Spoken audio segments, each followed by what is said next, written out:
Sahabat Natari TV, banjir yang terjadi di Aceh Tamiang hingga saat ini masih bertahan. Meski di beberapa tempat air sudah surut, namun masih ada desa-desa yang terisolir seperti di Kampung Lalang, Kecamatan Rantau, Kabupaten Aceh Tamiang, Aceh. Hingga saat ini, air di Kampung Lalang masih setara pinggang orang dewasa. Kejadian ini sampai dilirik oleh para fotografer se-Aceh untuk membantu meringankan beban yang dihadapi oleh masyarakat yang terkena dampak banjir Aceh Tamiang. Untuk informasi lebih lanjut, reporter kami Darkes akan mewawancarai Andri Lasdi, salah seorang fotografer Aceh asal kota Langsa yang ikut dalam rombongan membawa bantuan ke Aceh Tamiang. Sahabat Natari TV, kita sekarang berada di Kampung Lalang, Aceh Tamiang, Aceh. Dan saat ini saya sudah bergabung bersama Andri Lasdi, salah seorang perwakilan dari fotografer Aceh yang langsung terjun datang ke sini untuk mengantarkan bantuan berupa sembako untuk masyarakat yang terkena musibah. Sebelumnya, selamat sore Bang Andri Lasdi. Apa saja nih bentuk bantuan yang diberikan dari teman-teman fotografer Aceh? Ada sedikit bahan-bahan sembako seperti beras, indomie, minyak goreng, dan telur untuk kebutuhan masyarakat di sini. Bantuan ini yang sudah diantarkan Aceh Tamiang berawal dari inisiatifnya, bagaimana ceritanya sehingga tergerak hatinya teman-teman fotografer Aceh untuk membantu masyarakat yang ada di Aceh Tamiang.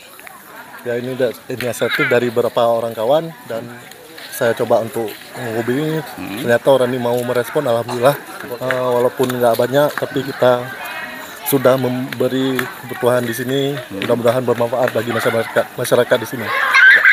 Ya, itu dia sahabat Natari TV, langsung dari Andri Lasdi selaku perwakilan fotografer Aceh yang mengantar bantuan berupa sembako dari teman-teman fotografer se-Aceh.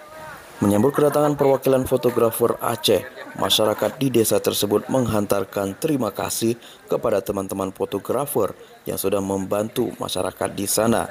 Ucapan terima kasih diucapkan oleh salah seorang fotografer Aceh Tamiang yang rumahnya juga terkena banjir. Ya, sahabat Natari TV, setelah dengan Andri Lasdi tadi yang mengantar bantuan, kita sudah bergabung dengan Bang BK selaku salah seorang fotografer di Aceh Tamiang yang juga terkena dampak banjir Aceh Tamiang. Mungkin dengan kedatangan teman-teman fotografer se-Aceh ini, Bang, apa yang ingin disampaikan untuk teman-teman fotografer se-Aceh? Terima kasih kali lah kami di sini di Aceh Tamiang kan, mewakili kawan-kawan se-Aceh, fotografer, baik fotografer maupun videografer. Ya, kami ucapkan ribuan terima kasih lah, apalagi ada sumbangan berbentuk telur yang 5 hari, hampir 5 hari kami belum menyentuh telur. Nah, itu hari ini bisa dapat telur lagi. Akhirnya hari ini bisa makan telur ya. Walaupun sehari-hari dengan sayur seadanya lah kami cari kan. Dapat gori kami masak gori, dapat kacang panjang kami masak kacang panjang. Dengan menu utama intermi dan beras putih kan. Alhamdulillah hari ini kami bisa merasakan telur. Ya, intinya kami di sini dan saya selaku kawan-kawan fotografer mewakili di Aceh Tamiang mengucapkan ribuan terima kasih buat kawan-kawan fotografer seluruh Aceh. Terima kasih banyak. Dan terima kasih banyak untuk teman-teman yang sudah menonton video ini. Terima kasih. Dari Aceh Tamiang, Natari TV mengabarkan.